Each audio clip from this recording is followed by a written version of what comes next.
This pre-med had a B in biology, a B in Gen Chem lab, and a B in physics for a total of a science GPA of 3.67. And he actually gets an incomplete in biochemistry, likely because he gets put on academic disciplinary probation because he uploads a study guide to Course Hero. And still, he is able to come out of UCLA, one of the most competitive pre-med contexts in the nation, to earn an acceptance at a strong MD school because of his extracurricular activities, his written application, and his overall story. This is one of my favorite application breakdowns, and inside I show you the exact formula we recommend to all of our pre-med students applying to medical school. This application breakdown is a masterclass on how to highlight your story so you can catch the eyes of your dream medical schools. All right, another day, another application review. We have this time another student from UCLA who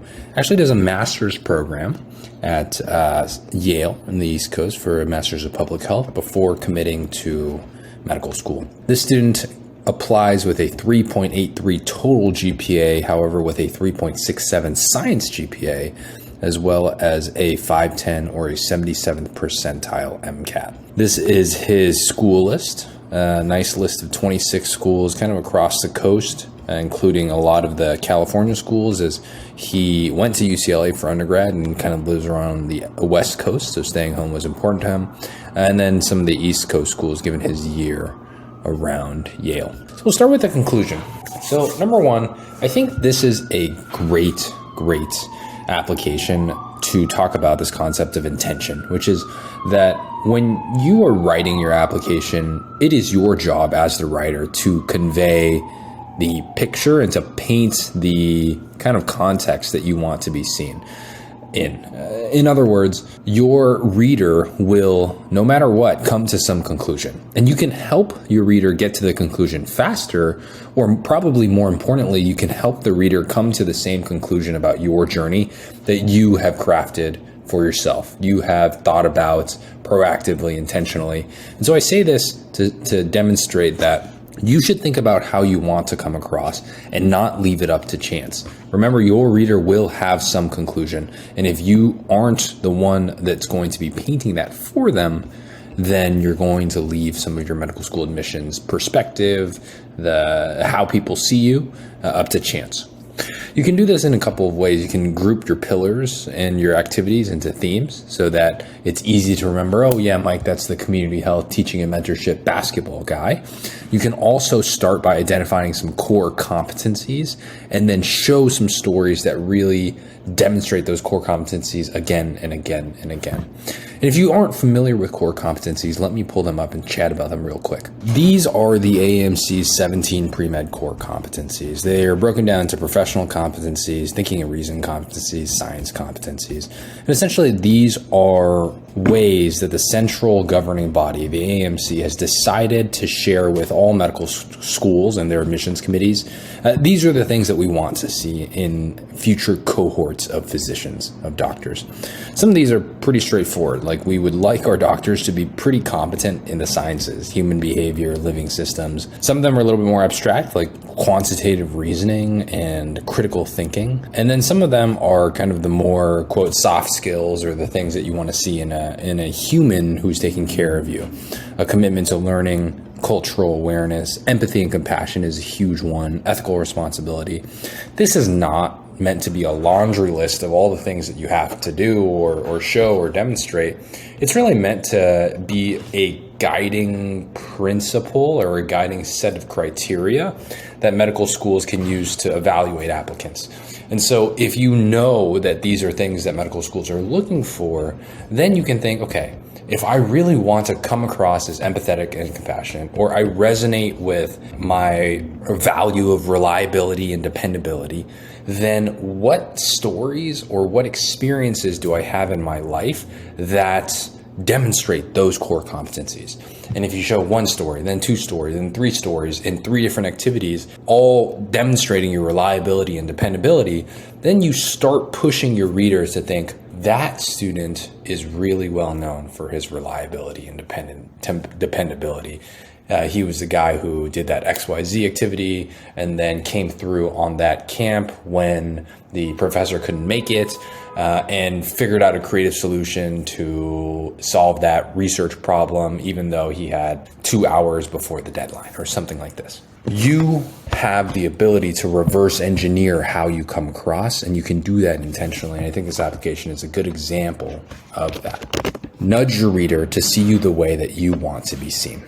Number 2, know your tendencies and adjust so that the paper represents the person. There's no right or wrong tendencies. There's just, does it match? Does the paper match the person, or does the paper not match the person?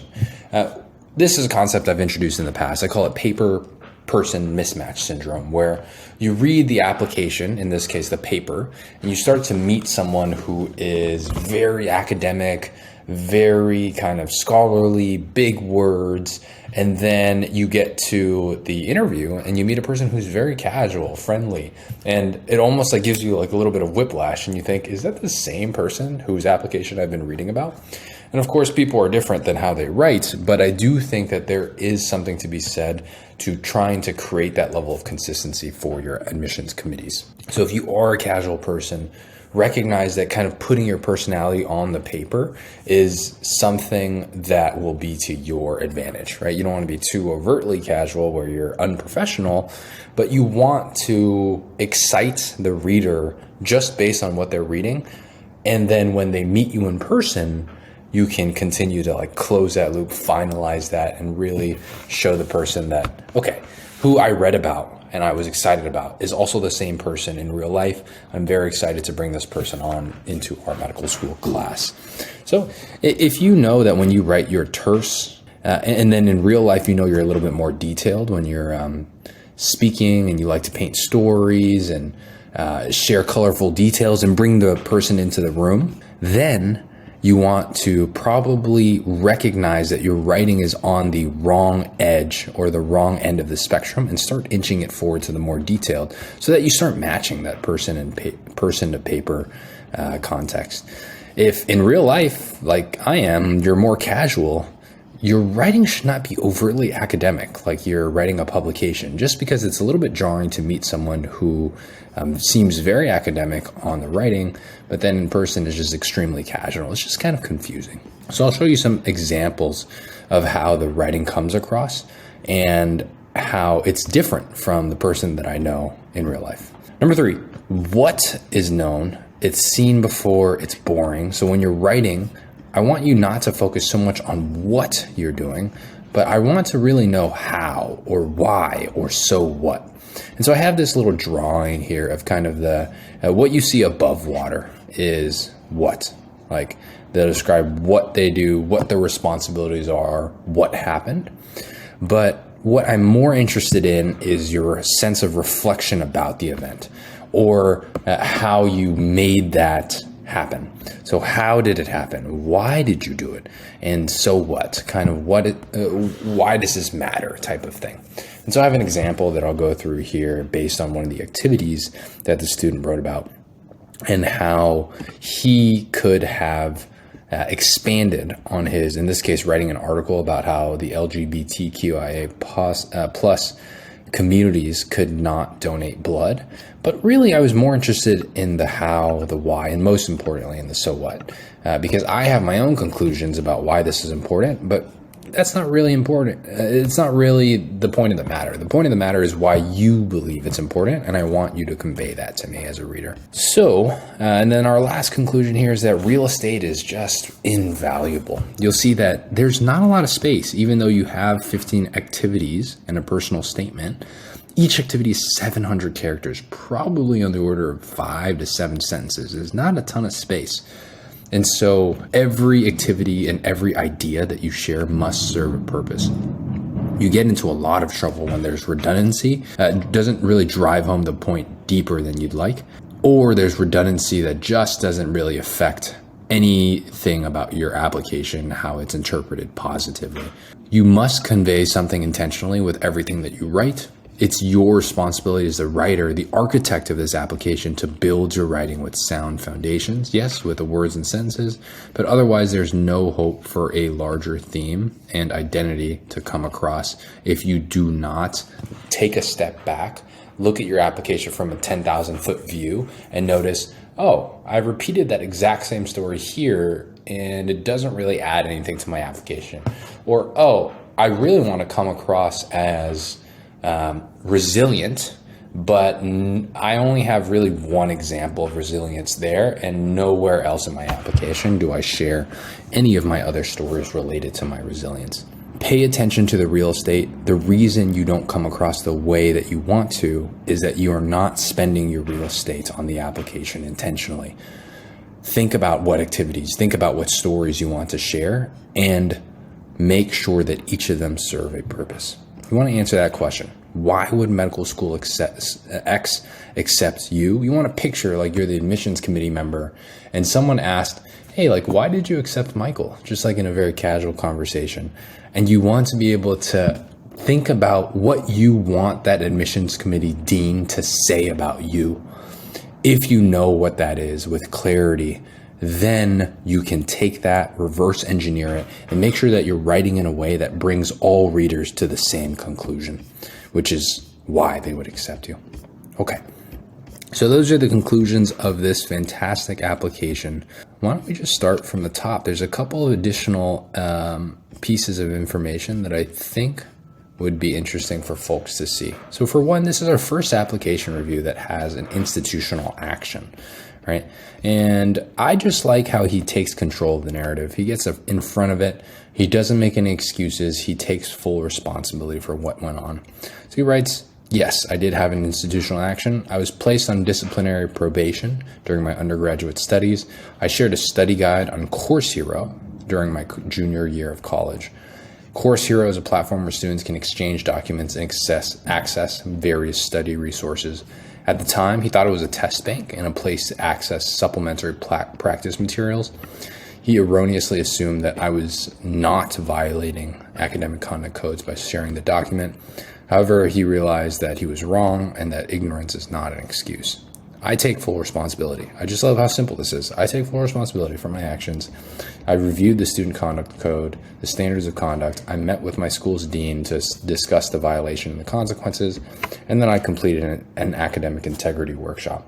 And then he shares that though I deeply regret this lapse in judgment, I do not regret the lessons of maturity, respect, and responsibility this experience has taught me. I think people make mistakes. And the number one thing to do in these situations is not hide from them. Bring them up, recognize them, show what you did to respond to them and take it seriously. Because he was able to get in front of the situation, he's able to just share and recognize to the reader that if you come across this in my transcript, this is exactly what happened. This is my perspective. This is what I've done about it. And this is how I'm moving forward. So if you have an institutional action, clearly in this case, this student did not have any issues getting into medical school after. I think part of it was because he was able to get ahead of the narrative and take control of it. All right, so this is also a section where we have our first applicant who was disadvantaged and shares a disadvantaged section. So he goes, my family was poor socioeconomically, but we were rich in love and hope.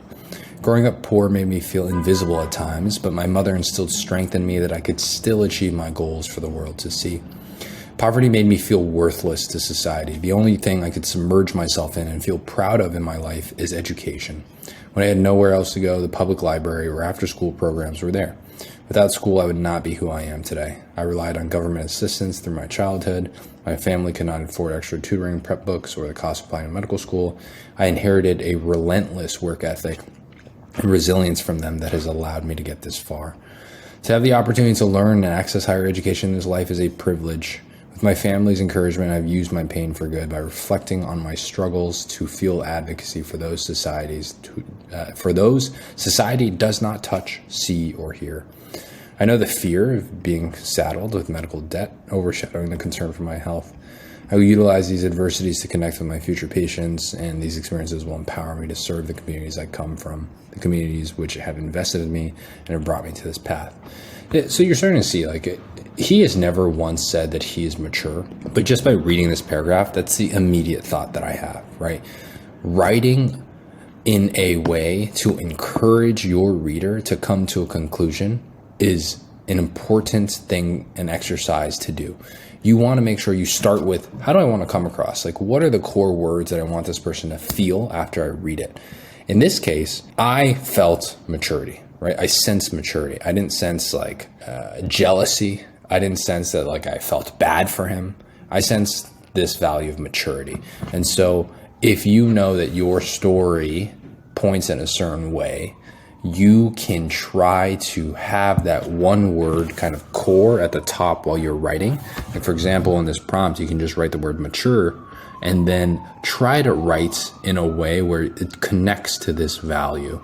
And so if every sentence starts connecting to that value, naturally the reader will, it's like a Jedi mind trick, right? You can push the reader to think the same word that you were hoping that they thought exactly in the first place. And there's different ways that he does this, right?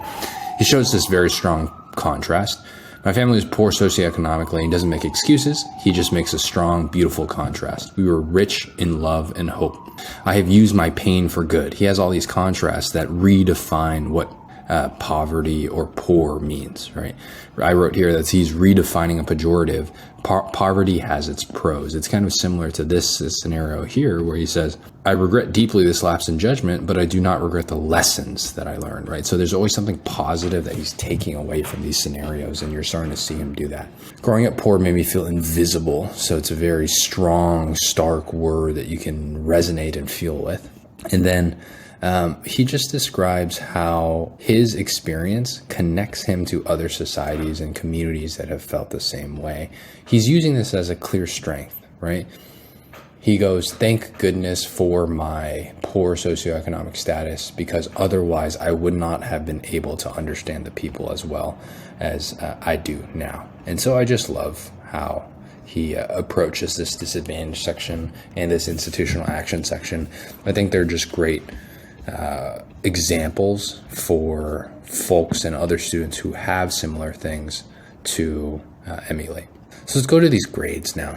I wrote down some of the coursework that he did not get A's in, just to explain kind of his downward trend in his 3.67 overall science GPA. So a couple things that come to mind, right? One is there's a downward trend. Starts with a 4.0 and 13 units, then goes down when he's taking much more units in his sophomore year for science courses. You can see his GPA drops big time.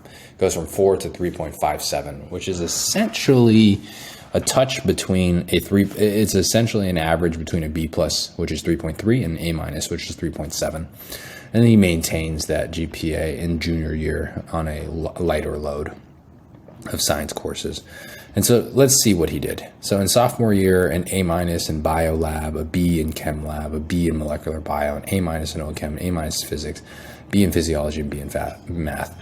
So I think a lot of people may be like surprised that this collection of A minuses and B's brings him down so low. Like 3.57 feels very low. But yeah, I think protecting your GPA is absolutely pivotal, and people do not realize just how much a minus or a B plus or a B brings down your GPA. A B is a 3.0, right? And for most people in premeds who want to go to medical school, if they hear the GPA of 3.0, which is a B average, which is not bad. It's not outside of this world to get B's on most of your classes, right? In fact, most people may think that's a good thing for some of the harder classes like biochem and physics. But if you have straight B's, that's a 3.0 GPA. And then junior year, he had a B minus in OChem, a B in electromagnetic physics. And then he had a incomplete in biochem before the B minus actually. And so I did not understand why he had an incomplete until I read the institutional action. Then I realized that was probably the course where he uploaded the study guide to Course Hero and then had to drop out of that class as a violation of the academic code of conduct.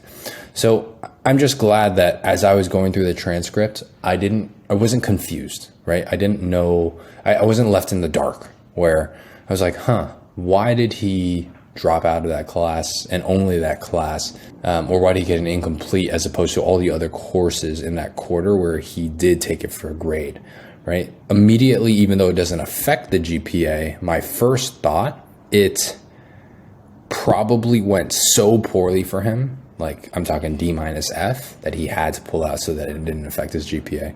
But because he did that section of the institutional action, just explaining it, I don't have, I'm not left in the dark. I know exactly what happened. And that's just, I think, to your advantage. When you can take control of the narrative and get behind the driver's seat and not let people make assumptions about what happened, then I think you win out, right? This institutional action, the incomplete's going to come out. Someone's going to see it. And if they do not have an explanation for it from your end, then it just looks really bad and shady, right? So I'm glad that he got ahead of it, even though it isn't the best thing to remark and make known to medical schools. But I just want to share that it's going to be found out, and it would be great if you could control the narrative. So the next thing that I want to bring to your attention is that he had a 3.67, right, on his science GPA, but ended with a 3.83, pretty different from his science GPA, 3.83 total. That number looks much more comforting. And that's because he took all these other units, his English courses, his non-science courses, that he did extremely well in. The 3.97, pretty much nothing but A's and A pluses. And that raises that science GPA substantially higher, so that the overall GPA looks just much better for you. I want to encourage you guys to buffer your GPA as best as you can, right? Even if your GPA is a 4.0 right now, it may not always be. And so get ahead of it. Take more courses that you're interested in if it doesn't infringe on the rest of your application, because these extra units do really matter in the end, so that you don't get pulled down by one bad class or one bad quarter. Going to this MCAT, pretty standard 510, great job on the MCAT, a 77th percentile, essentially the top 25% scorer. The spread is pretty even here, does very well in Psych and Soc, does well on Biochem, 71st percentile, and then Chem Phys, 75th percentile. He does have a 125 on the CAR section, putting him a touch lower in the 60th percentile, but it's not the most imbalanced score that I've ever seen. It's a little bit imbalanced, and if he could raise that a couple more points higher, that would break him to the 512 range, let's say, and that would break him to the top 20%. Whether that's significant, not quite sure, especially with a person with a 3.83 GPA. It's always nice to have higher and higher MCAT scores to kind of buffer any issues with the science.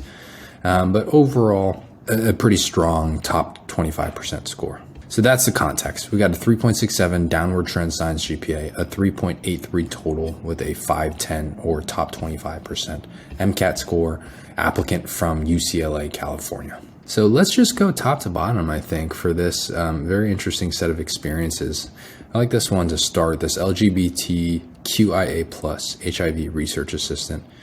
So I'm leading a project with Dr. Blank within the Blank study, an NIH-funded study that seeks to test the feasibility and acceptability of using a virtual environment for cardiovascular disease prevention amongst LGBTQIA men of color with HIV. This summer, I will serve as a health educator, educating community members about CVD prevention and ways to promote CVH using the AHA's Life Simple 7. As a research assistant, I'll also be responsible for recruiting and enrolling study participants, conducting qualitative interviews, quantitative, qualitative analyses, preparing manuscripts, disseminating findings of community members. Okay, so this kind of refers or is related to this pyramid that we'll talk about more in a bit. But you'll see that most of the activity is just what? Like, what is he doing? What are the responsibilities? Things of that sort. It's very cut and dry, very straightforward, gray, seen before, almost kind of boring, right? You'll notice that there's a couple of things that make this a little bit confusing. First of all, let's start with some of the good, cool stuff. He says that it's NIH funded, which automatically establishes this impact or ethos, right?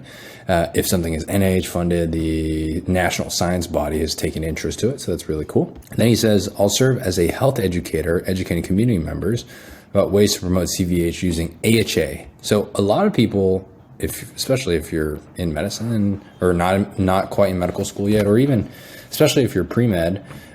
I did not know what the AHA is, but it's the American Heart Association's Life Simple 7. And so even though your admissions committee member, who is likely a physician, may be able to interpret that and know what that is, I'd be very curious or surprised to see if they know what the Life Simple 7 is, right? So be wary of using things where you know them, but your reader may not know because they don't do your same projects. They may be a infectious disease doctor that has nothing to do with the heart, right? So be wary of some of these things. And then here's the what that I'm talking about. This is what I do. I recruit, I enroll, I conduct, I perform analyses, I prepare manuscripts, I disseminate findings. All this to say is like, this sounds like a very interesting project. However, I don't know how you did it. I don't know why you care about this. And then I don't know why I should care about this, right? So what? Is cardiovascular health a big problem amongst gay, bisexual, and queer identified men? I don't know. I don't really have that context. And so it's your job as the writer and the architect to tell me why this is important. Because otherwise I'm just like, okay, so he works on this research. It's an interesting patient population, but I don't know much more. And I am pretty confident that this person would have loved to share that a little bit more. The reason I imagine he was unable to do this in the writing is that look at how many hours he's completed, only 100. He's anticipated to complete an additional 500, this is the devil of the gap year, right? You have 500 hours you know will come. It's promised, it's coming in the next year.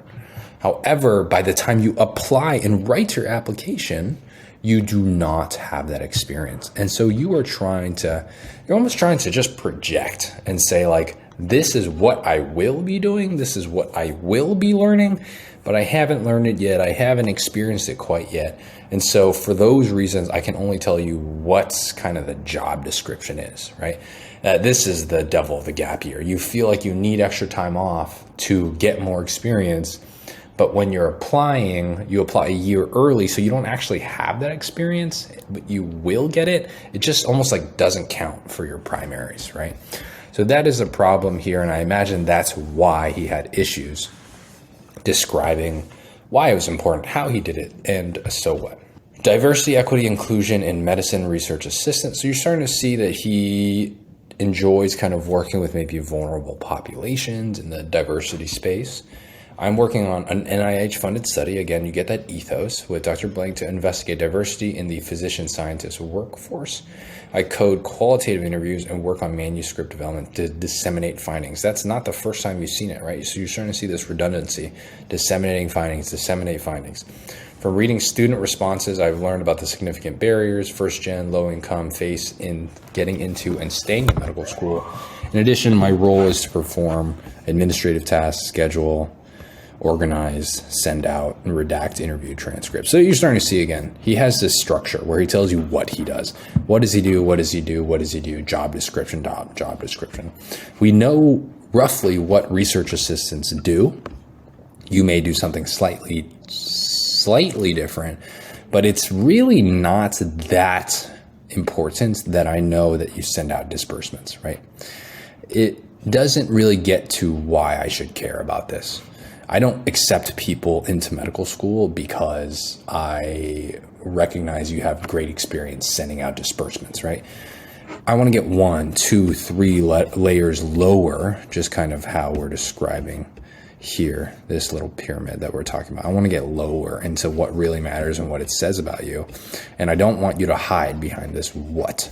So while responsibilities are important, they can also not really tell us anything too much of, it cannot really tell us too much of anything that forwards the conversation. So you tell me, I said this earlier, but you tell me that you schedule meetings, you send out disbursements, you redact interviews, and then you do some admin work. That's great, but it doesn't really forward the conversation. And I don't really get to know you a little bit more, right? And I'd like to. So this is probably the most important part where he talks about the significant barriers that first-gen low-income students face in getting into and staying into medical school. My immediate thought is like, that's cool, tell me more, right?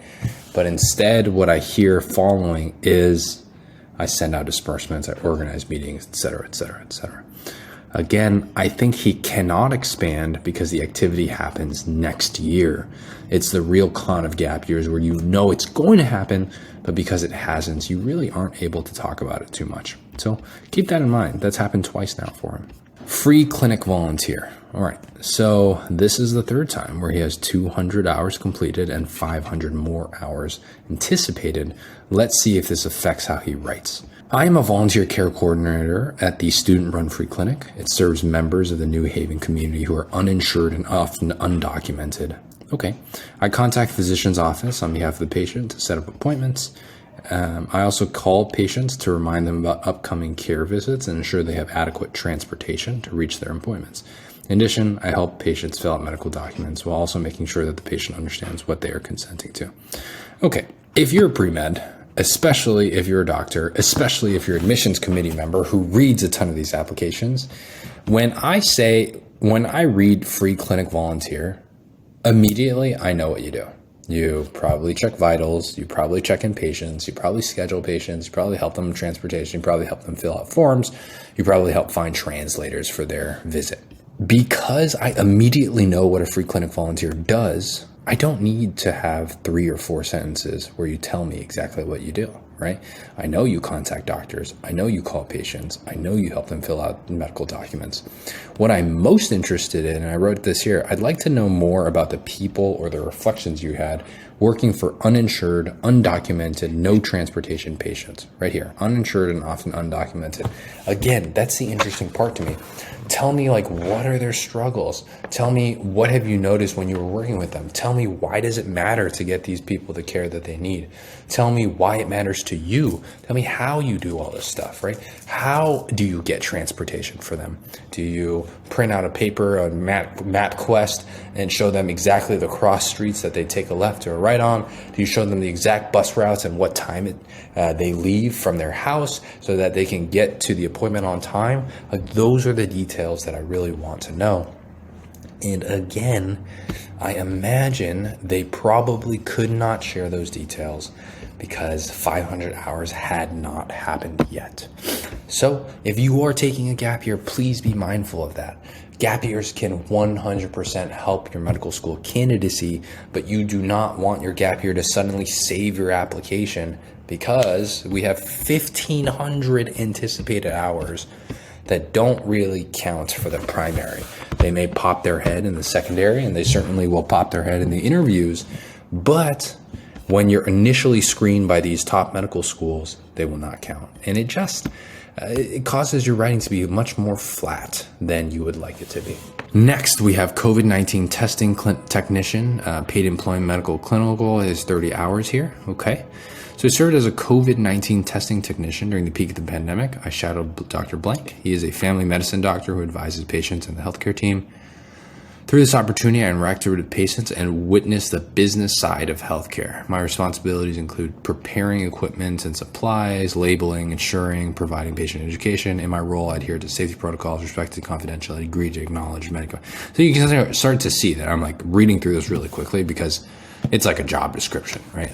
Customer service, greeted, acknowledged, respected, provided patient education. I'd rather, if you could just leave me with one small tidbit, one memorable story, one person or patient that I can take home and associate with you, then I think that's just so much better than just telling me that for COVID-19 testing technicians, you met customer service expectations, right? This actually doesn't tell me too much about you. You share that you witness the business side of healthcare, and this is where having another reader is helpful. Another reader will be able to tell you where, okay, I'm reading your applications, kind of like this little humdrum, and then you say something, piques my attention, right? Since for me, that phrase was witness the business side of healthcare. I was humming along, COVID-19 testing technician, peak of the pandemic. During this time, I shadowed Dr. Blank, family medicine physician, and then witness the business side of healthcare peak, right? Then I became interested, and I am expecting, after you say something interesting like that, for you to expand, right? I'm expecting after you share uninsured and often undocumented, I'm expecting after you share gay, bisexual, and queer identified men of color with HIV as a health educator and significant barriers that first generation low income students face, I'm expecting something to follow that is also interesting. I want this thing, my interest that is already going up because of that phrase, I want it to continue going up, continue going up, continue going up. But unfortunately, I get a job description or a list of responsibilities, and then my interest goes straight down to the ground again, right? This is what happened here. I said, let's see if he expands. I actually stopped reading here to hope that he expanded, and unfortunately he doesn't. I don't learn too much more in the last 3 sentences, right? So the question is like, what did you want me to take away? Did you want me to take away that you knew about patient confidentiality and you adhered to safety protocols and you greeted patients? Like, is that what the takeaway was? Because if so, I think you did a great job of that, but I imagine you and I can understand that that's probably not the most important thing for me to remember about this activity. In fact, it's highly unlikely that any admissions committee member who reads 100 of these activities will remember this, right? And if that's okay, because it was only 30 hours and a very straightforward experience, then that's okay. But if you want to have certain emotions or feelings about your application come up and your reader come to a conclusion, then it would be prudent to rearrange these activities to get away from just the what and delve deeper into the how, the why, and the so why, so what, or why should I care? Now we go to these publications and their op-eds, opinion editorials, and reporting. He works for 3 different news organizations or publications, 500 total hours. So these are all the publications that he's had in these 3 different organizations. It talks about the pandemic in healthcare. It talks about how researchers have targeted cancer. He writes an opinion piece about Congress and maternal health, physicians, an op-ed about in the Daily News, and then talks about COVID again, FDA donations, lawmakers expansions, anti-Asian hate crimes. I blurred out most of these just to protect his privacy, but you're starting to see a very wide range of topics and discussion points. So now, after those 1, 2, 3, 4, 5, 6, 7, 8 separate unique articles have been shared with you, he talks about his actual experience as a writer and staff reporter. For years, speaking on issues I care about has been central to my personal and professional development. Writing has allowed me to amplify voices and spotlight issues. And again, look at immediately I'm writing these notes. I'm highlighting these in green, and I'm just saying, I hope he expands. I really hope he expands. What does he mean about amplifying voices and spotlighting issues? During my undergraduate studies, I was a columnist, and I'm currently a staff reporter and a columnist. One of the first articles I wrote about was about the disproportionate impact of COVID-19 on communities of color. I hope he tells me more about that. After publishing my findings in the Daily to my community, I gained a passion for being a voice for communities historically unheard and abandoned. Okay. As reported for Daily News, I cover stories that explore the intersection of science and social justice. I've written stories covering various topics, ranging from the efficacy of the mRNA vaccine to a novel drug platform for the HER2-positive breast and ovarian cancers. Writing gives me the power to share my passion for science while also delivering educational information to my community. Through this role, I have learned how to communicate public health and medical news in accessible language that engages a lay audience in conversations about the advancements and pitfalls of science. I aspire to be a physician writer and to deliver approachable scientific knowledge to my community. Learning about the various ways communities are vulnerable to differential treatment by the healthcare industry, I applied my public health knowledge to the world around me. I realized that writing is a platform where I can uplift voices and spotlight public health issues. For example, I wrote stories about the detrimental health outcomes Black and Indigenous mothers disproportionately experience. I wrote another story about how members of the LGBTQIA+ communities are not allowed to donate blood, despite the nation being under a historic blood shortage. For me, writing is therapeutic and gives me purpose. I think that there's a ton of different examples here, right? Obviously, he has 7 or 8 different articles that he's published in the past, and I love how he shares all of them here. The problem, I think, with it is because he shares so many different stories: mRNA, drug platform, LGBTQI blood transfusions, COVID disproportionate impact on underserved in communities of color, Black and Indigenous mothers, right? Because he does so much of that, I think the writing ends up feeling very terse, where he can only say a couple of words, one phrase, one sentence about each activity or each article. I would have loved if he just really delved into one piece of writing, his favorite piece of writing, where he had to do some investigative journaling and talk to 3 people directly from the community who shared their struggles and solutions. I would have loved to be a part of that writing process and that publishing process, as opposed to kind of just get a laundry list of all the stuff that he has written, because he did that already. He did that here. And so I just think that he can talk about any of these things. Communities of color, communities historically unheard and abandoned, the mRNA vaccine, the HER2 positive breast and ovarian cancers. He can do any one of these justice, but in the space that he has, he cannot do every single one of them justice. And you start to realize that here, where there's a lot of places where I'm just like, I hope he expands. I hope he expands. Nope, changes subject. I hope he gives me more details. Nope, feels terse because he has to move on to the next thing. All right. So I think that, again, we're kind of in this what zone, right? Instead of telling me 8 whats, I'd rather you just tell me 1 what, 1 how, 1 why, and 1 so what, just so that I really, really get a deep understanding. And I gave you an example here. So he writes that he wrote an article about how LGBTQI plus could not donate blood despite the nation being in a historic blood shortage. So how? Maybe he spoke to patients, doctors, national organizations, and he talks about how the blood shortage is real and relatable. Maybe he shares a story, an article about Susie who needs blood and eventually passes away because she can't get the blood that she needs, or talks to a phlebotomist or a lab technician or a transfusion medicine doctor who says that he had to choose between giving blood to patient A, giving blood to patient B. He'll never know what was the right decision, but it ends up that patient B ended up passing away because I didn't get the blood that he needed, or something like that, right? Some of these interesting hows. And then why, right? Why did he choose this article? Why is this important to him? He might write something like, I saw a real need with a population who is willing to serve. The LGBTQIA positive communities were willing to donate blood, but had some frustrating barriers because a national organization or some other policy said that because of your demographic or because of how you identify, you are unable to donate blood, even though there's no biologic, physiologic issue with that community donating blood.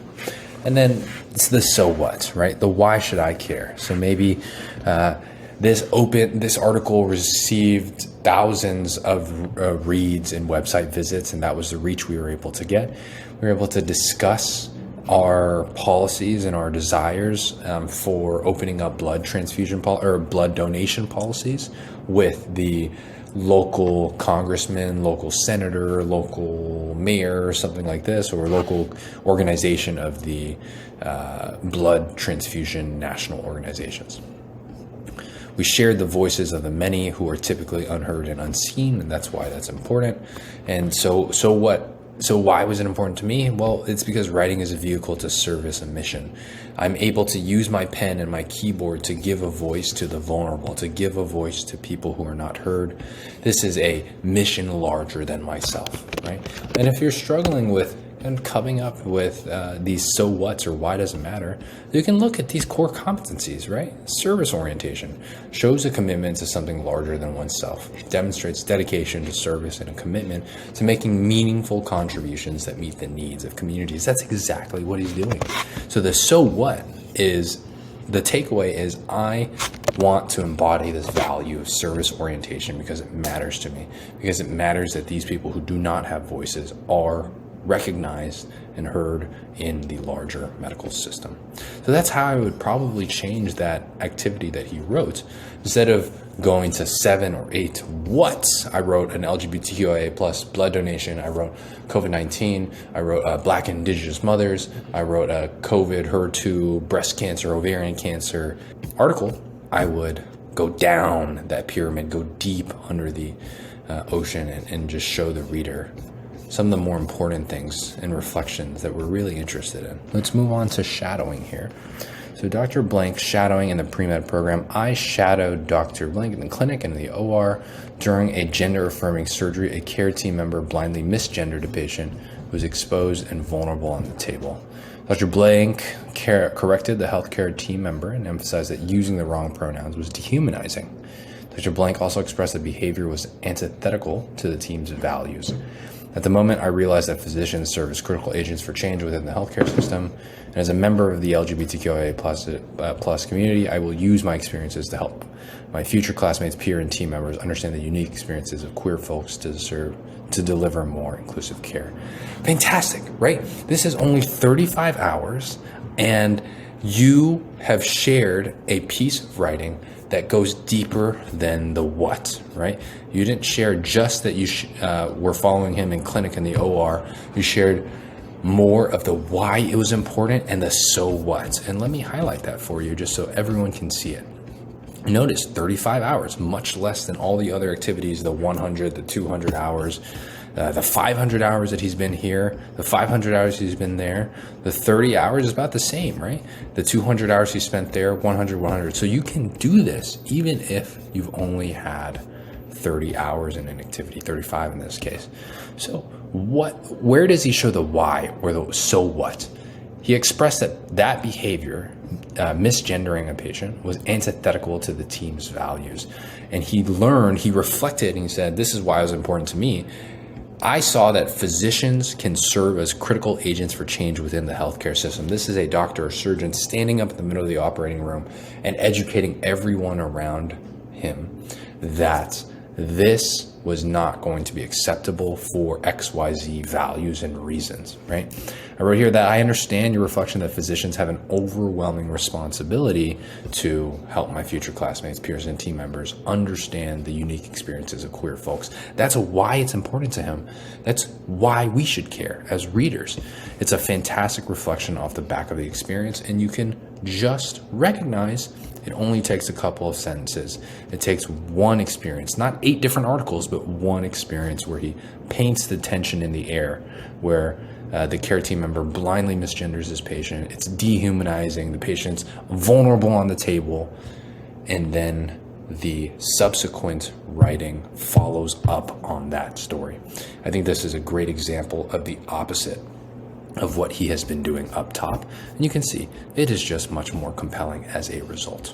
All right, so let's keep it going with this next extracurricular activity. We have the president, vice president, and campus chair. So Blank is an organization that uses a holistic model approach to empower a community's infrastructure through medical and dental missions. As chapter president, I led weekly general and leadership board meetings, crafted a curriculum focused on public health issues and community health disparities, and liaised between volunteer and full-time staff. Again, kind of more of the responsibilities, right? I also helped fundraise $29,000 for our medical, dental, and public health mission to Blank. As campus chairperson and vice president my junior year, I recruited a few leadership team with unique skills and diverse perspectives to help foster a chapter filled with new ideas to serve communities abroad and at home. We see this kind of recurring theme of sharing responsibilities that unfortunately do not add much to the overall picture, right? We get holistic model approach. We have him crafting a curriculum and liaising between volunteers and full-time staff. We have building a leadership team with unique skills, very broad, right? I don't really know exactly what you mean, and diverse perspectives. Similarly, I don't really know what you mean here. And so because we write in this way, it causes the reader to have a lot of questions and get a lot of broad-based information that doesn't actually tell us too much about the writer. So I wrote here, it doesn't really add much to the overall picture. There's a lot of things that don't really mean anything unless you give specifics like holistic model approach and unique skills and diverse perspectives. But now we start getting a couple of details that start piquing our interest a little bit more, right? We have $29,000 for fundraising that goes to medical, dental, and public health mission. So what did it go to? What does that mean? How did you get that $29,000? We can go back to this pyramid here. How did you get it? Why did you fundraise that much? And so what? How did it help? Or why was it important to the overarching mission of the organization? So let's see what he says in the more meaningful remarks. In our blank mission, we accomplished 3 goals. First, held a free medical and dental clinic and educational services regarding both communicable and non-communicable diseases to rural communities outside of blank. Second, eco stoves to provide better ventilation and address respiratory problems.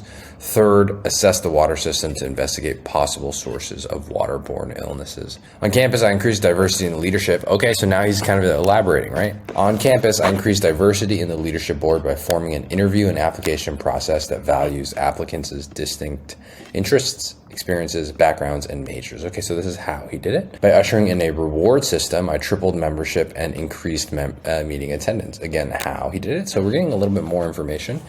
As a leader, I also facilitated chapter-wide discussions, volunteerism, white savior complex, colonialism. I encouraged my chapter to think critically about the limitations of blank and similar organizations and stress the need for sustainable health empowerment.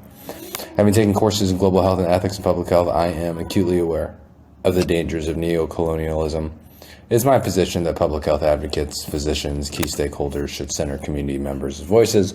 Projects or initiatives should not leave communities worse off. Okay, a couple of things that I noticed. He writes that the educational services are about communicable and non-communicable diseases. Basically, any disease that can be transmitted and any disease that cannot be transmitted. In my head, I was like, isn't that all diseases, right? You cover the ones that can be transmitted and then you cover the ones that cannot be transmitted. So really, my question here is, what are you trying to get across, right? What are you trying to convey? And then if you can answer that question, perhaps you would have written this a little bit differently. I always caution people who are writing applications to ensure that you know the purpose of what you are writing. If the purpose is to sound smart or repeat a mission statement on a website, it may make sense to you because you have the context of being in the club and working with the people. But for other people outside of your organization, like the admissions committee member that's reading, you want to make sure that's also relatable and relevant to them.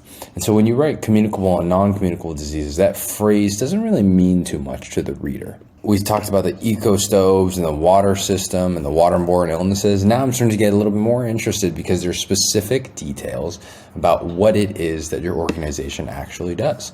And so now I'm starting to pique my interest. Interesting. How does the team do this, right? If the rest of your most meaningful remarks just focus on the eco stoves and the water system, that might have been awesome to actually read. That might have been awesome to read about. But instead we go with this interview and application process that values applicants' distinct interests, experiences, backgrounds, and majors. So I'm liking how we're starting to explain away a little bit more of the leadership team with the unique skills and diverse perspectives, but I'm still a step removed from what it is exactly that you mean, right? So you said that you built a leadership team with unique skills, and now you explained it by saying you have an interview and application process that values their interests, experiences, backgrounds, and majors. To me, that sounds like a pretty normal interview process, but perhaps there are other interview processes that are a little bit less diverse and less understanding and things of that sort. So there's a little bit of dissonance in my head there. Then we talk about this volunteerism, white savior complex, colonialism, and I wrote here, yeah, you may be, but we likely are less so and would love to be educated. So essentially what I wrote here is like, these topics, remember, are very familiar to you. This happens a lot when you're describing your research. You are, in our eyes, a literal world-class expert on the research because you've been doing it for 2, 3, 4, 5 years. And so when you talk about these big topics, colonialism, or going back to the research thing, neuroplasticity, or VEGF, angiographin vascular inhibitor growth factor, those things don't mean anything to the reader, right? And so if your goal is to throw a big word that we don't understand, then you're doing a good job if you do that. But if your goal is to educate the reader on what it is that you do and why it is important, you have to break it down to a much simpler, kind of the core part. And I think a good litmus test for this is if it feels too simple to you, then you're probably in a good place, because that is the level of education that the reader has. We don't know the complexities. We don't know the details. And so if you are able to simplify it and just give us the golden crux of why should we care, that should feel simple to you because you've been involved with this topic for 3 or 4 years and it's something you're familiar with. Okay, so and then last, we would have loved for you to paint the contrast for us, right? So you write that projects or initiatives should not leave communities worse off. I don't know what that means because I haven't seen a community that has been intervened on by some American white savior, volunteerism, colonial complex. And so I don't understand what it means for a community to be left off poorly versus what you're trying to convey here, where a community is left thriving after your intervention. The point that I'm trying to make is that there's a lot of great ideas here. The leaving the communities worse off, the eco stoves, the water system, even the applicants' diversity pipeline for leadership. Each of those things could have been done fantastically. But when we try to do all three of them together, then we run into trouble and it becomes this very abstract, broad-based thing that we can't really follow. So let's move on here to the SAT program instructor in Los Angeles. I was a program director, class instructor of a program under a nonprofit organization providing SAT review classes and college admissions counseling to low-income students. I designed a curriculum and instructed the courses where I administered full-length tests, lectured weekly on SAT topics, hosted workshops, and assisted students with completing financial aid forms. I helped create this program because I experienced a lack of educational resources and mentorship opportunities for low-income students. The most rewarding aspect of the job was being a role model to my students and showing them that higher education is within reach. Awesome. See, now we're starting to not only start with, this is his responsibilities, the what again, and I commented here that if you added data, the number of students, the dollars of financial aid that you were able to accrue, this becomes even juicier and more relatable, right? You're starting to really paint the picture of there's a classroom, 15 kids from different walks of life. Some of them walk there from school. Some of them took the bus. Some of them wait there for their parents after the parents finish off at 7 p.m. from their second job to come pick them up, right?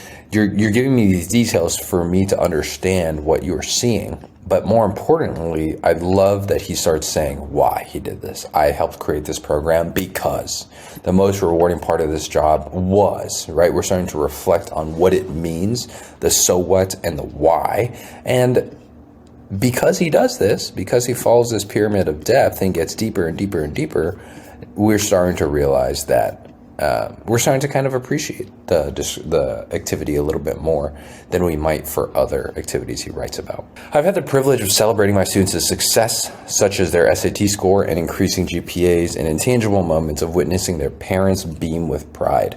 The most rewarding aspect of my job is being a role model for my students. It's my passion to teach and mentor students to help them unlock their full potential. One of the many success stories from our program is Alice. When Alice first started the program, she lacked the confidence to take the SAT or even apply to college.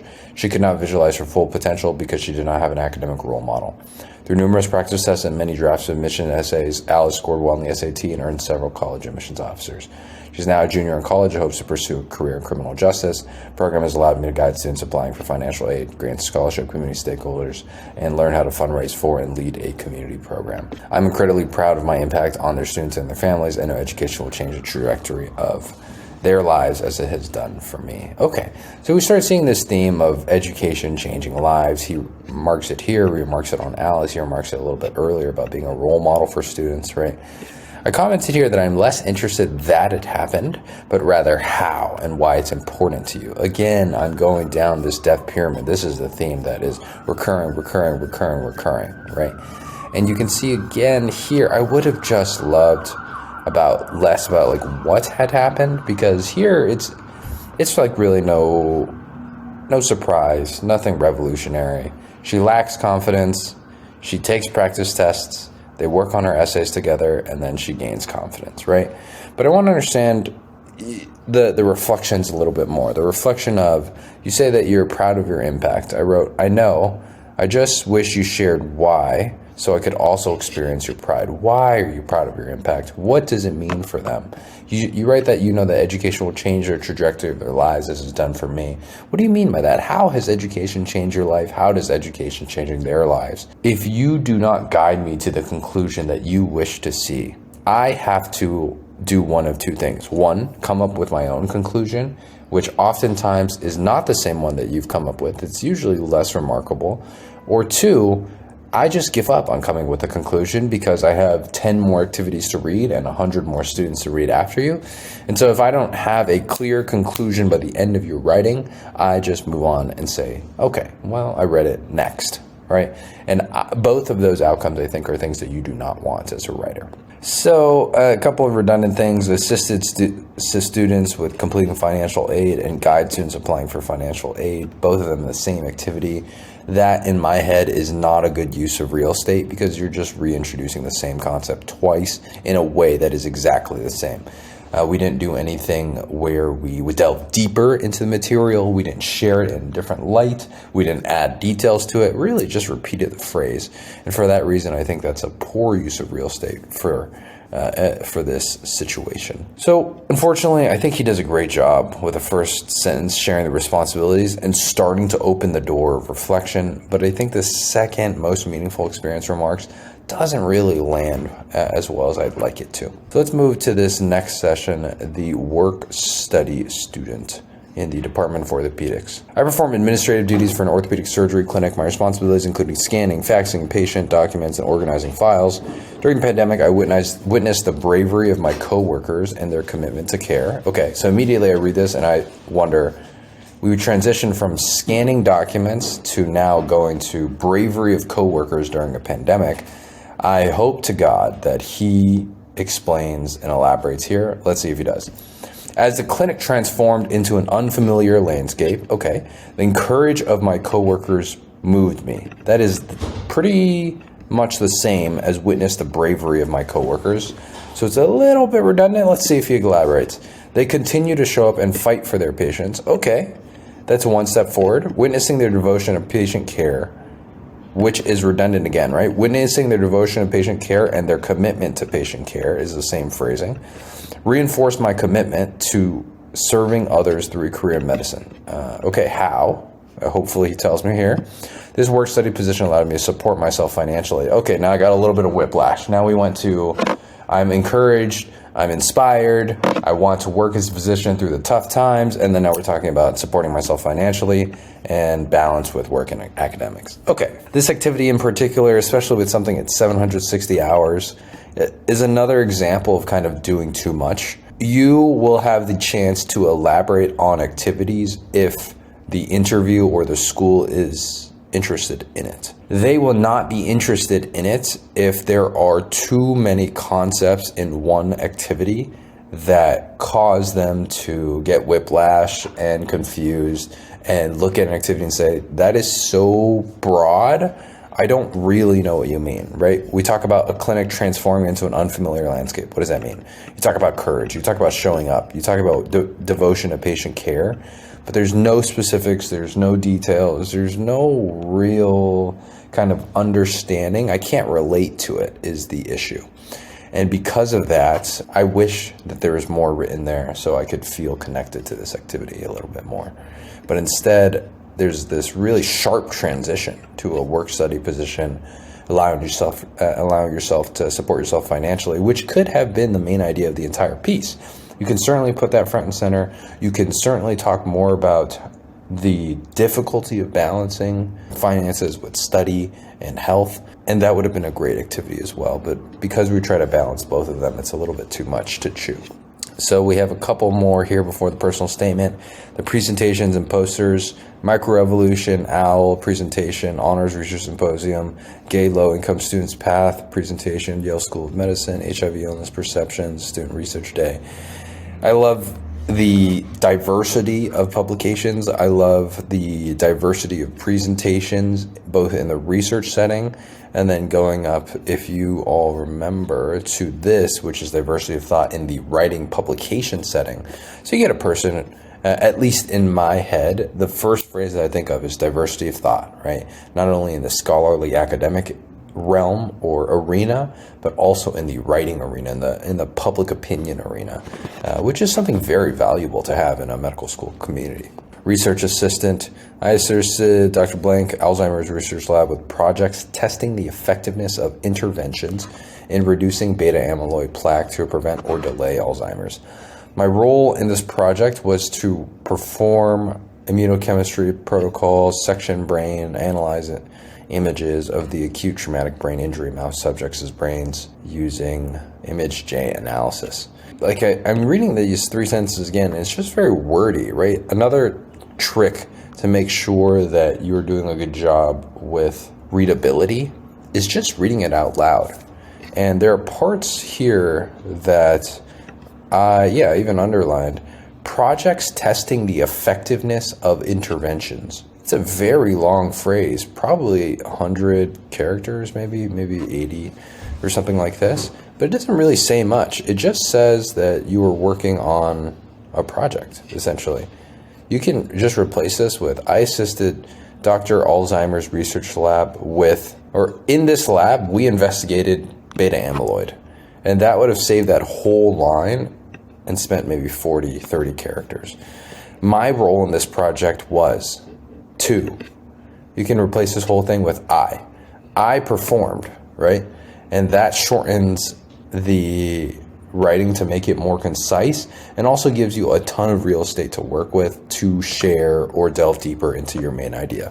Let's see what his main idea is. And then another one here.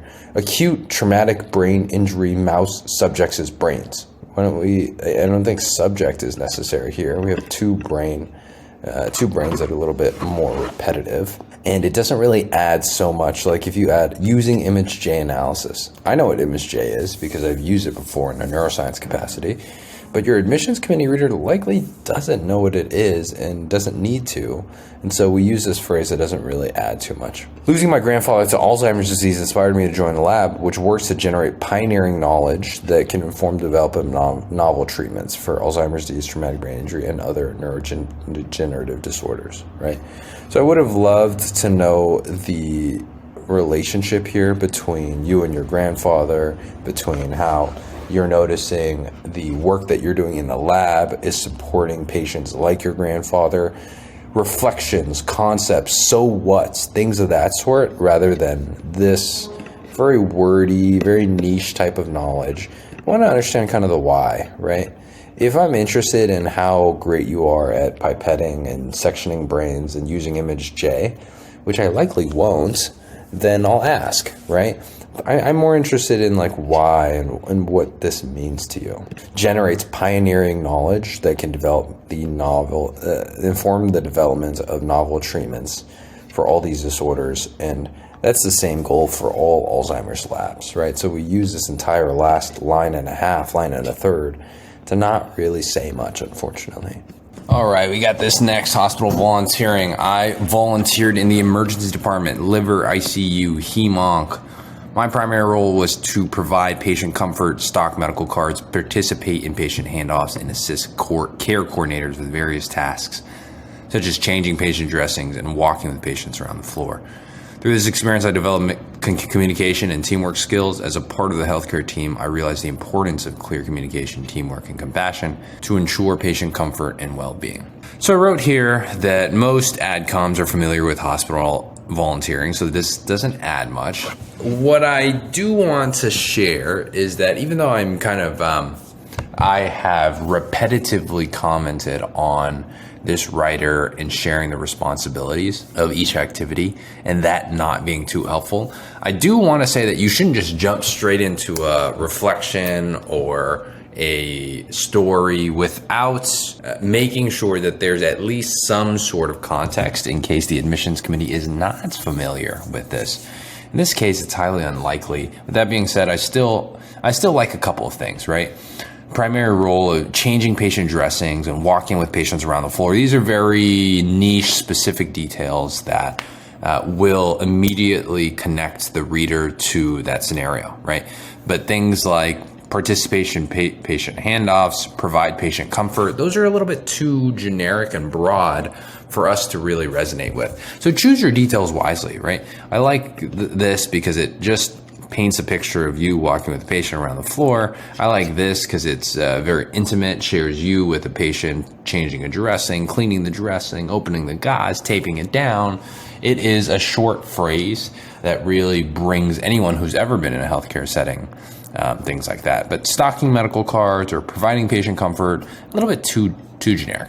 I developed communication and teamwork skills, a little bit rough because there's no detail to support that. And then I recognize the importance of clear communication, teamwork, and compassion. Same thing, right?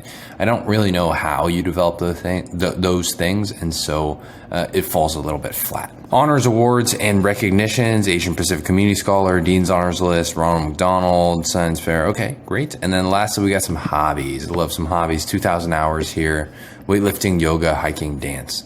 So traveling and reading are for my mind. Both have fed my curiosity and have allowed me to step into different portals of culture. Okay.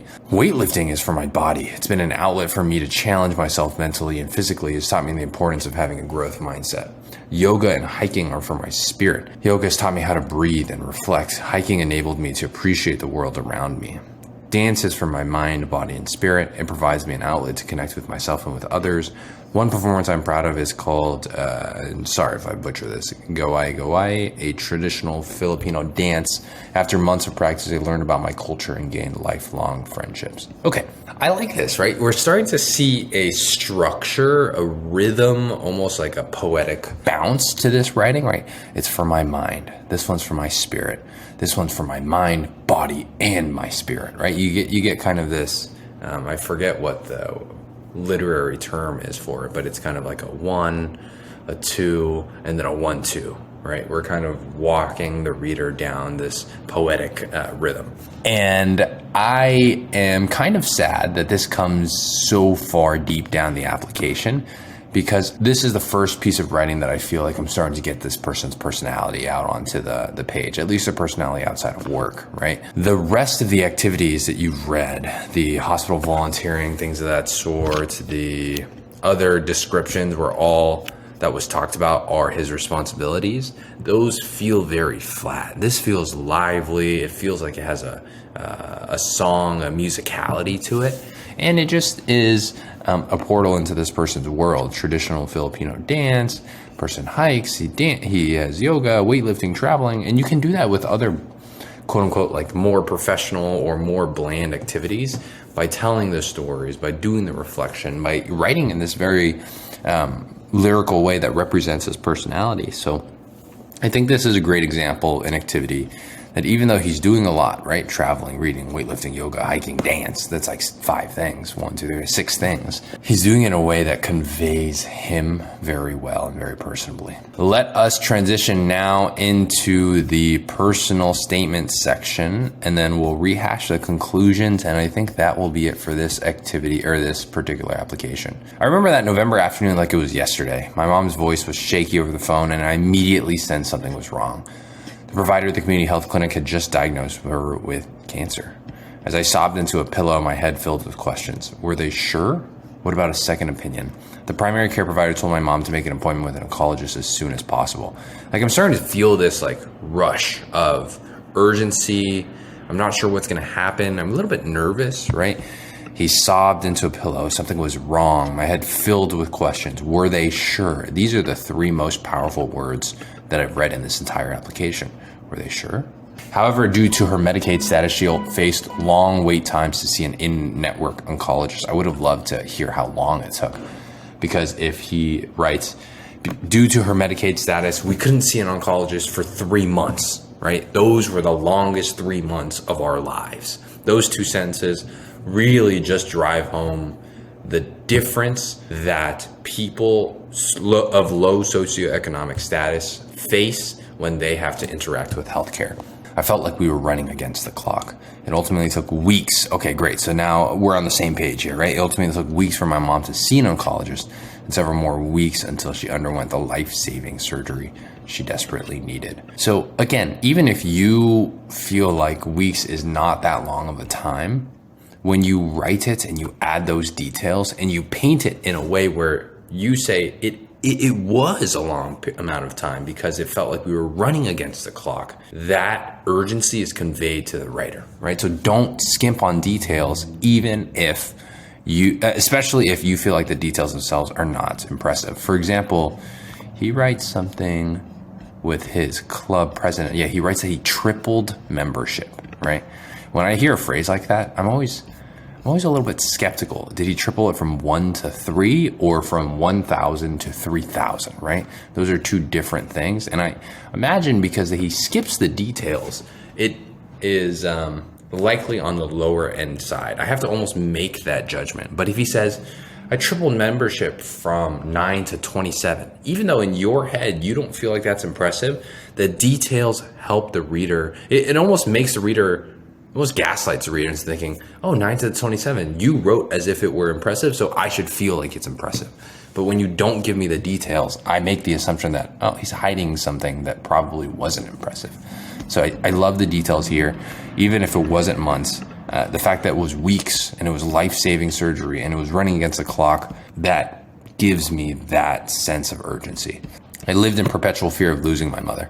On top of this, I had overwhelming anxiety about how to pay for her treatment. Okay, now I'm really starting to see the window into his mind. My Filipino family, being devout Catholics, told me that all we could do was pray, but I wanted to do more. After diagnosis, my mom had so many questions. What do these lab values mean? Will turmeric help me heal? Having grown up helping my mom navigate life in the United States, I felt powerless when I could not answer her questions. While I've wanted to become a doctor for as long as I can remember, this pivotal moment helped me realize why medicine is my calling.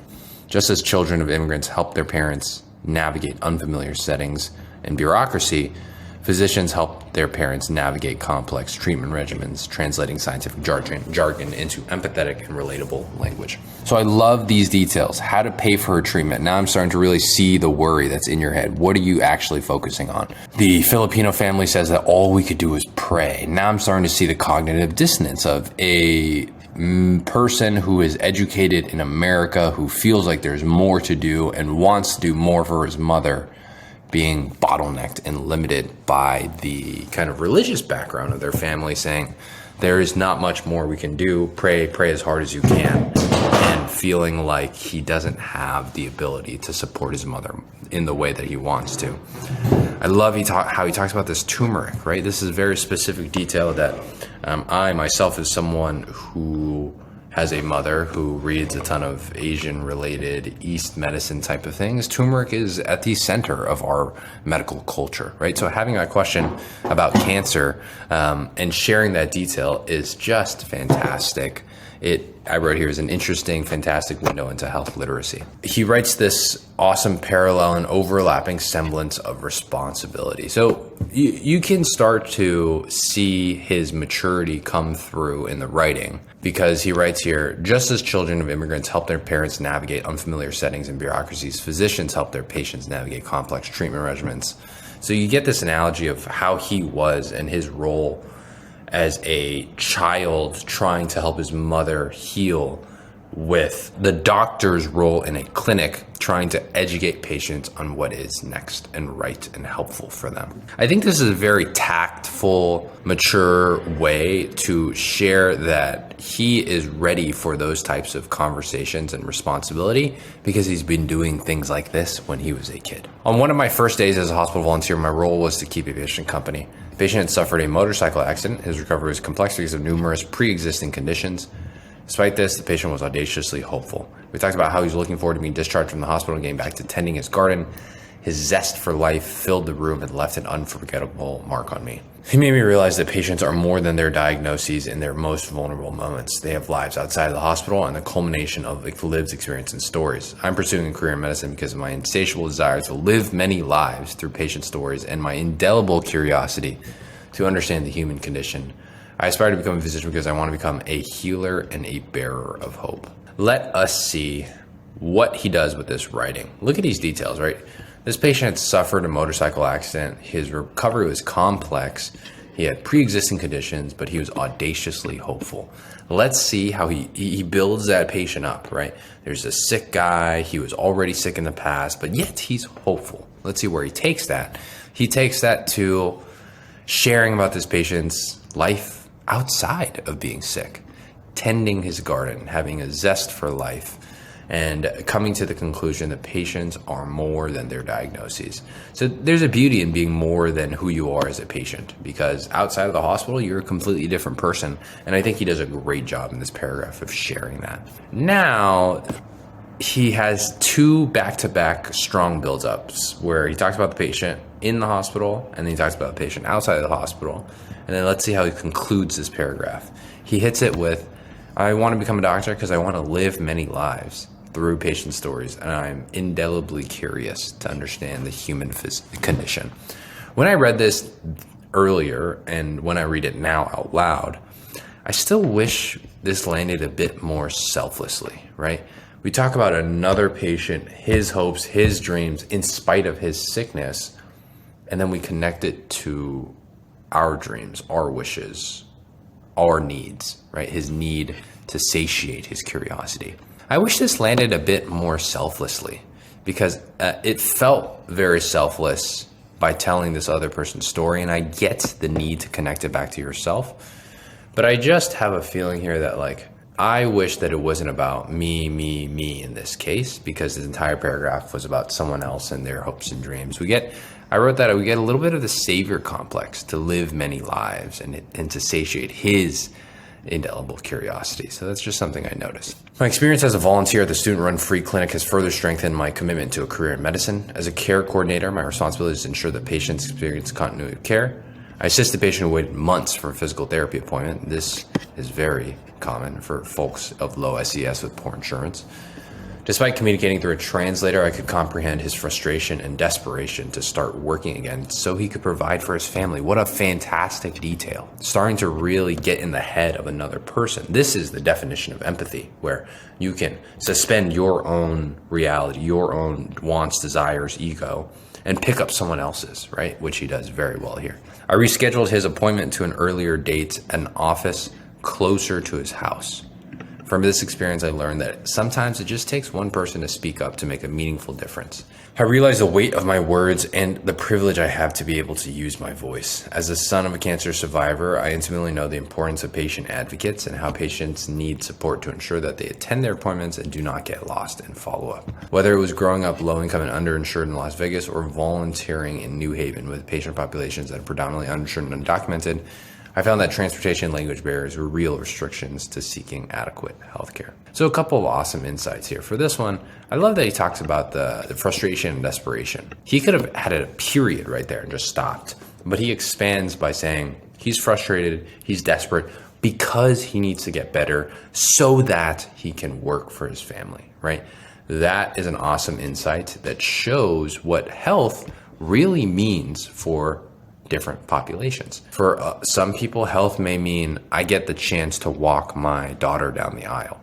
For other people, health means that I get the chance to work so that my family back home can have money to live in that country. Next, he unfortunately goes away from those details and he writes very broad things again, where he tries to take it back to the importance of patient advocates and how patients need support to ensure that they attend their appointments and do not get lost in follow-up, and then transportation and language barriers.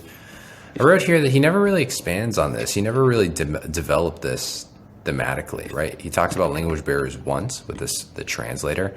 He never really talks about transportation. He doesn't really talk about how his mother needed help with attending appointments and making sure that they don't get lost in follow-up. And so when he brings it up here, it feels like, oh, you came to this conclusion on your own without the reader, without me in this case. I don't know how you got here, is essentially the point I'm trying to make. I'm eager to pursue a medical education that will empower me to restore the communities I come from to health. When I learned that people of color were disproportionately affected by COVID-19, I felt compelled to publish a paper to advocate for the historically abandoned communities. The differential impact of COVID-19 reveals that many structural barriers in accessing healthcare that may be the difference between life and death for these minority groups. I've discovered these inequities through lived experiences, physicians and patients I've interviewed, and knowledge I've acquired as a reporter and researcher, right? I mean, I made a comment on this earlier, but he has such diversity of thought in so many different roles as a writer, as a researcher, right? Those are two things that he's seen different perspectives on many issues on, and I love that he's able to share that. I will work to mitigate these disparities by combining my research experience, the communication skills I developed through investigative journalism, those are the two things I just brought up, and the clinical knowledge I will gain in medical school to be in a position to address those inequities. So this is how medicine and medical school will help what he's already built. I wish that he described a little bit more here or up in his work and activities, what happened as a result of his publications, right? He writes that he wrote up publications. He never really shares how, except for a little bit here where he's interviewing physicians and patients. I would just love to know a little bit more. And I believe that it is the writer's job to help the reader understand what it is that you're trying to convey. Is it that like 80% of COVID deaths come from low socioeconomic status patients, or is it because can you paint the pipeline where low socioeconomic status patients are not sick and they just need follow-up at 2 weeks, but because of transportation and insurance issues, they can't get the follow-up in 2 weeks, so then they become really sick, and that is when the kind of differential happens. I don't know, and I want to understand that a little bit better, just like you helped me understand why this patient earlier was frustrated because he just wanted to get back to start working to provide again for his family. As a low-income gay immigrant student, I aspire to become a physician for those who exist in the margins, those at the intersection of multiple identities, those most vulnerable and those neglected by the healthcare system. And I wrote here that I would have loved to focus on some of those care intersectionalities. I wish this came out a little bit more where he is able to explain and elaborate on this viewpoint, because I think different perspectives on medicine are really important. And I think he does a really good job, I think, with the shadowing perspective, with the plastic surgeon talking about how misgendering a person was very detrimental and not acceptable within that culture, the healthcare culture, and how physicians are leaders in that right.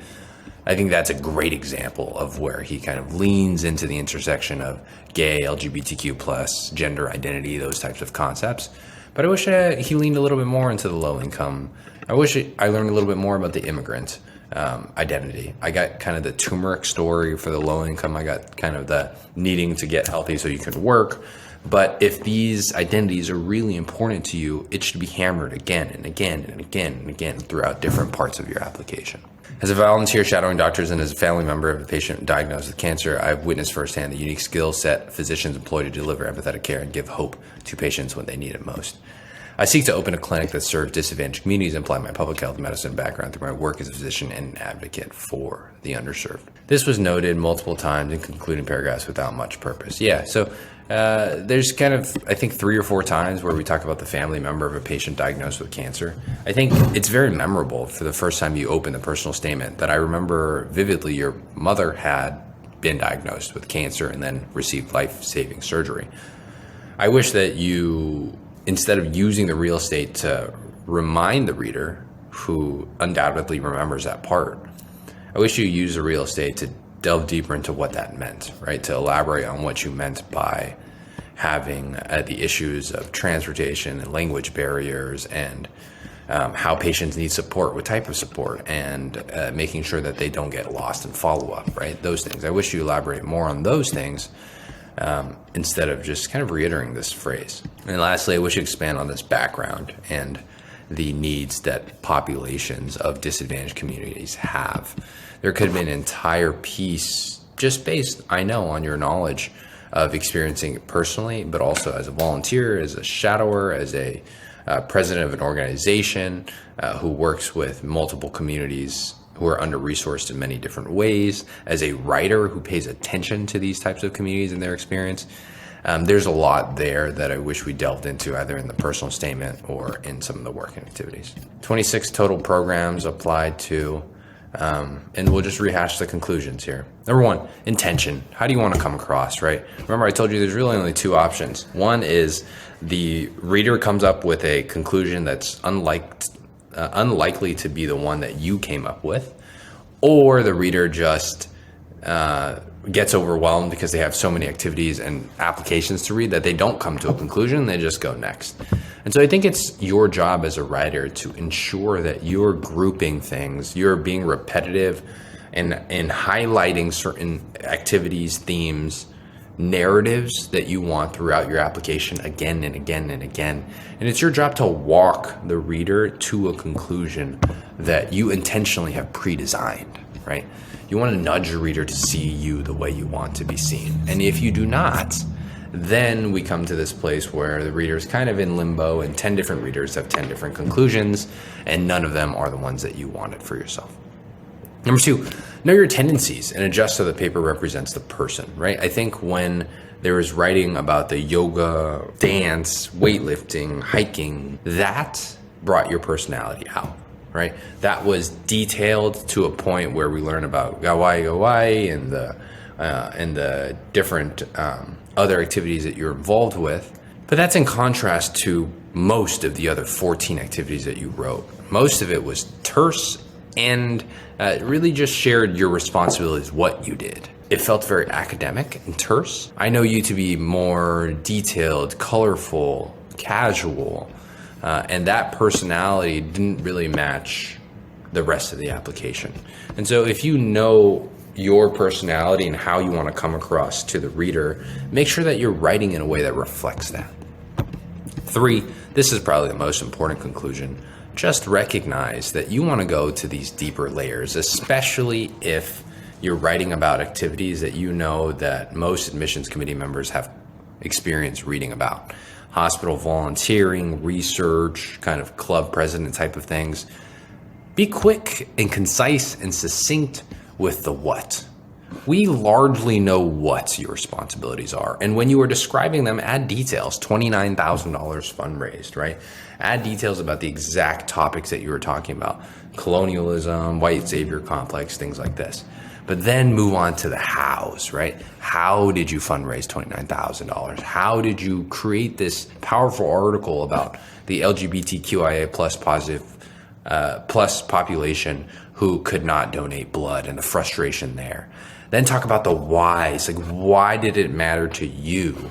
And then most importantly, simplify it, distill that nugget down to the so what, or why should it matter to me as the reader who doesn't have the same level of expertise as you.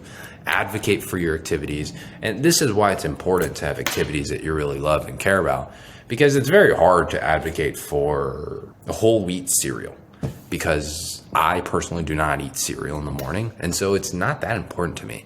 But if you have a slew of activities that are important to you, you will find it easier and much more compelling when you are advocating for its importance, why everyone should care. And so it really starts again with choosing your activities wisely. And when you get to the writing part, just make sure that you are conveying that importance on paper intentionally. And this pyramid hopefully helps you with that framework. Real estate is invaluable. Lastly, make sure that every word, sentence, and idea has a purpose. We've seen multiple examples of things that are repeated from helping students apply financial aid. That was repeated twice. To the mother diagnosed with cancer. That was repeated 3 or 4 times, right? To the disseminating findings in research. That was repeated twice. Make sure that if you are going to repeat things, which I encourage you to do, that they are main ideas, themes, or pillars of your application, and that you're repeating them in a different way, sharing a different thing about them, shedding them in a different light, right? If you're just repeating them for repetition's sake, it feels a little bit lazy. It also doesn't feel like it's helping you. And it makes the reader think, why did he repeat it if I didn't get anything else out of this time reading it? I believe it's your responsibility as the architect of the application to build your writing and recognize what's most important. Choose those main ideas, even if they're few, but make sure that they're quality. That is this concept of real estate, and I hope that this application demonstrated a couple of examples where I think the real estate could have been conserved a little bit better. Very long application review for a very fantastic application that ends up with a fantastic acceptance to a school near home for him. I hope that you guys learned as much as I did in this application, and if you liked this one, I'll give you a recommendation for more in the future. Thank you for watching. I hope that you have a great rest of your day. Goodbye.